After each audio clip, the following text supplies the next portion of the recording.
काल सोलापूर जिल्ह्यातील मार्कडवाडी या ठिकाणी सत्ताधारी पक्षाचे भारतीय जनता पार्टीचे आमदार गोपीचंद पडळकर आणि सदाभाऊ खोत यांनी त्या ठिकाणी सभा घेऊन आदरणीय शरदचंद्र पवार साहेब यांच्यावरती खालच्या पातळीवर जी टीका केली त्या टीका न सांगणारी आहे।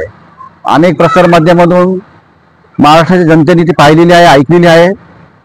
काल आम्ही सांगितलं होतं की मुंबई राष्ट्रवादी युवक काँग्रेस जर राज्याच्या मुख्यमंत्र्यांना पत्र देखील पाठवलं आणि सांगितलं की त्यांची वाचाविरांना लगाम झाला, खालच्या पातळीवर जाऊन टीका करतात। टीका करण्याचा लोकशाहीमध्ये सर्वांना अधिकार आहे, पण टीका करताना तारतम्य बाळगलं पाहिजे। ज्येष्ठ मान्यवरांचा आदरणीय पवार साहेबांचा मान सन्मान राखला गेला पाहिजे, परंतु पातळी सोडून ज्या ठिकाणी जी टीका झालेली आहे ती आम्हाला सहन झालेली नाहीये।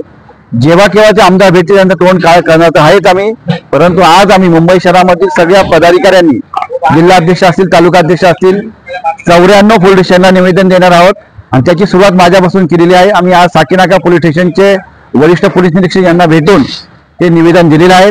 त्यांनी ते निवेदन स्वीकारलं आहे आणि त्यांनी सांगितलं की आम्ही त्यावरती चर्चा करू आणि गुन्हा दाखल करण्याचा प्रयत्न करू।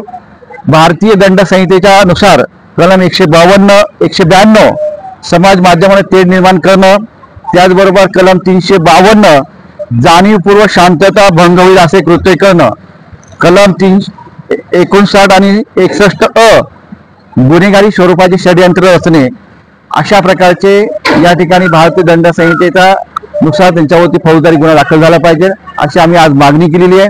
आणि जर त्यांनी ही मागणी आमची पूर्ण केली नाही तर नरेंद्र मोदी त्या देशाचे आपल्या देशाचे पंतप्रधान आहेत आणि भारतीय जनता पार्टीचे देखील नेते आहेत, मग त्यांना ती टीका सहन होईल का याचा देखील त्यांनी विचार करावा। म्हणून ही गांभीर्याने ही बाब घेऊन त्वरित संबंधितांवरती कारवाई झालीच पाहिजे। कारवाई झाली नाही तर पुढच्या आंदोलनाची दिशा आम्ही ठरवू।